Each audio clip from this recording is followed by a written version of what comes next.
Assalamualaikum warahmatullahi wabarakatuh. Kita lanjutkan lagi pembahasan kita dalam statistika ya. Terakhir kita bahas tentang cara membuat tabel distribusi frekuensi berkelompok. Nah, di sini sudah Ibu tampilkan contohnya. Nah, ini kalau pengukurannya ini dibuat tabel ya. Ini akan menjabat seperti ini, kemudian titik tengah itu diperoleh dari ini. Jadi sebelum ke situ, nanti kita akan lihat ini ada beberapa istilah di sebelah kiri, yaitu kelas. Kelas itu ini masing-masing ditunjukkan, kelas pertama, kedua, ketiga, keempat, kelima, keenam, dan ketujuh. Kemudian batas bawah atau batas atas kelas itu ditunjukkan oleh bilangan di awal dan di akhir. Jadi kalau di kelas yang pertama itu batas bawahnya 119, kemudian batas atasnya adalah 127, begitu. Kemudian tepi bawah ini ada sedikit perbedaan dengan batas bawah, jadi ada hubungannya ya. Kalau tepi bawah itu batas bawah dikurangi setengah ukuran. Jadi kalau 119 maka batas bawahnya tepi bawahnya adalah 118,5. Jadi dikurangi setengah. Kan ini ukurannya kan satuan satu. Nah, maka dikurangi setengah. Begitu juga kalau tepi atas berarti untuk kelas pertama ini 127,5. Nah, kemudian panjang kelas itu adalah 119 sampai 127. Ini bisa dihitung pakai tangan. Tangan kalian digerakkan misalnya 119, 120, 21, 22, 23, 24, 25, 26, 27. Berarti ada 9. Nah, panjang kelasnya 9. Bisa pakai tangan kalian. Kalau pakai rumus itu juga bisa. Jadi misalnya 127,5 dikurangi dengan 118,5 gitu. Kemudian titik tengah ini adalah diambil rata-ratanya. Jadi dari tadi yang batasnya tadi 127,5 ditambah 118,5 dibagi 2. Atau kalau dengan jari kita hitungkan 9, berarti nanti diambil tengahnya. Nah, itu pas di nomor 123. Coba dicoba pakai tangan gitu. Ya, di sini itu titik tengah itu diambilnya seperti itu ya. Jadi 128 dihitung aja pakai tanganmu. 128, 129, 130, 131, 132. Nah, itu. Oke. Nah, di sini kita bikin tabel distribusi frekuensi kumulatif. Jadi kalau tadi tabel distribusi frekuensi berkelompok saja. Nah, yang sekarang itu tabel distribusi frekuensi kumulatif. Kumulatif itu kan jumlah ya. Jadi ada dua macam, yaitu frekuensi kumulatif kurang dari dan frekuensi kumulatif lebih dari. Yang kurang dari itu adalah jumlah frekuensi semua nilai yang kurang dari atau sama dengan nilai tepi atas pada tiap kelas. Lambangnya ini ya, AFK kurang dari. Kemudian kalau yang lebih dari itu jumlah frekuensi semua nilai amatan yang lebih dari tepi bawah pada tiap kelas. Untuk lebih jelasnya ini akan Ibu tunjukkan seperti ini ya. Kita punya pengukuran dan frekuensinya tadi, kita ambil dari atas tadi ya. Nah, akan kita buat ke frekuensi kumulatif kurang dari. Maka langkahnya yang pertama adalah kita buat dulu ini masing-masing pengukurannya kita nyatakan dalam bentuk kurang dari. Lihat di sini 127,5 ini tepi atasnya. Ya, masing-masing adalah tepi atas dari masing-masing kelas. Nih ya, dari sini ke sini. Ini masing-masing adalah tepi atasnya. Nah, kemudian untuk mendapatkan frekuensi kumulatifnya di sini, coba lihat.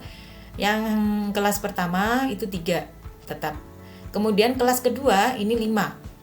Ya kan? Dari awal 5, maka di sini itu adalah 3 yang ditambah 5. Nih, jadi 2 kelas digabung jadi 1.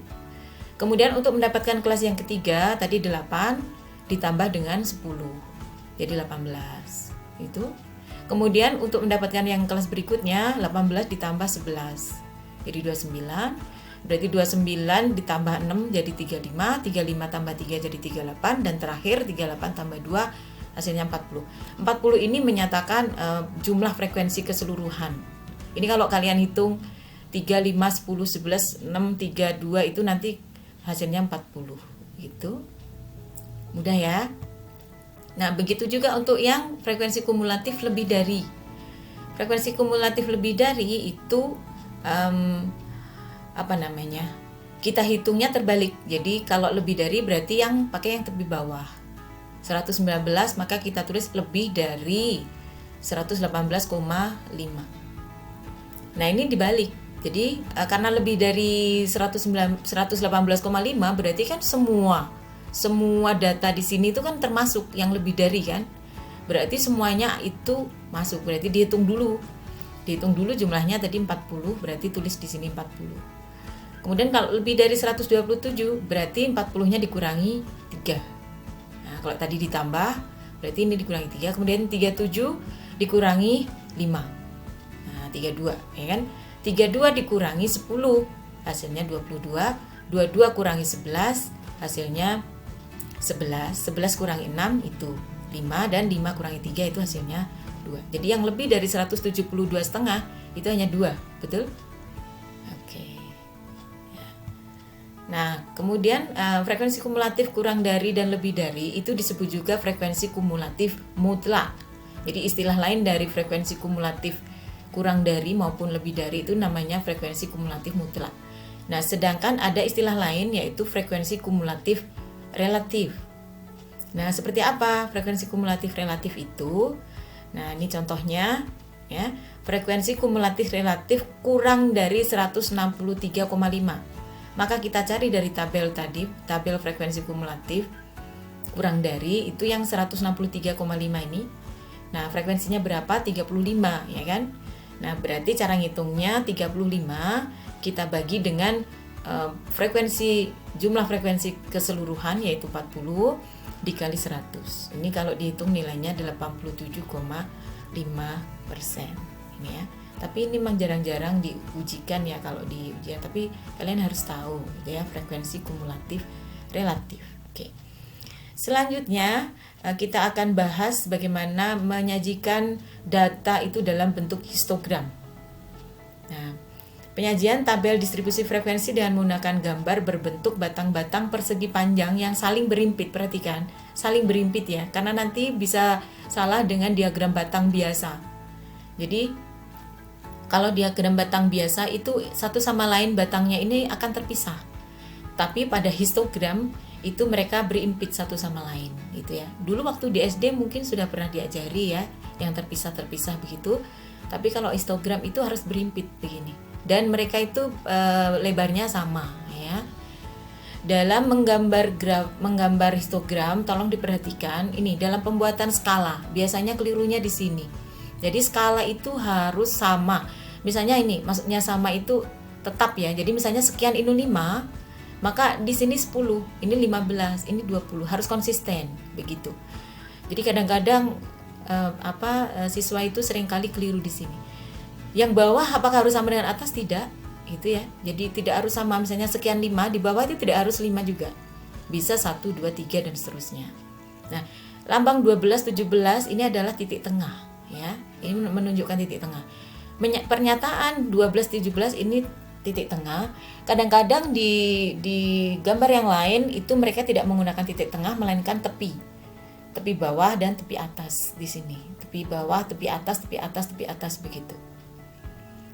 Nah, yang disebut dengan histogram itu adalah yang batangnya ini, yang berimpit ini. Sementara yang disebut dengan poligon itu adalah garisnya ini. Garis yang menghubungkan titik-titik tengah dari suatu data, dari suatu tabel itu ya. Oke.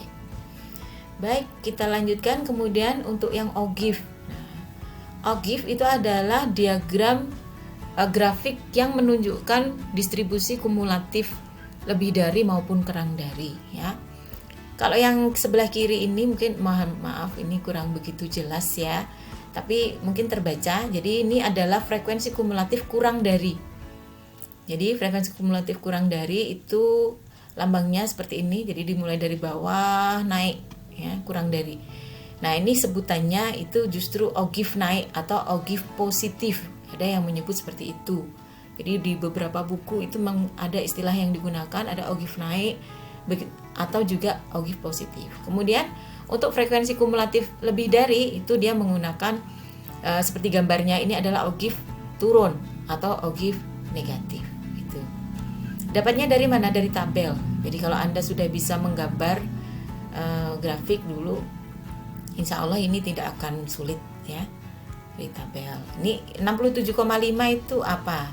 Ini tepi kalau kurang dari berarti apa? Tepi atas ya. Kalau yang lebih dari itu tepi bawah, maaf terpencet. Jadi udah, kalau sudah ini berarti sudah selesai ya. Nah demikian, silahkan kalian lihat di lembar soalnya, silahkan dikerjakan. Bila masih ada kesulitan silahkan hubungi ke guru pengampu kalian masing-masing, atau boleh juga ke Bu Isni, bisa kalian tanyakan ke wali kelas kalian masing-masing. Selamat belajar, semoga sukses. Assalamualaikum warahmatullahi wabarakatuh.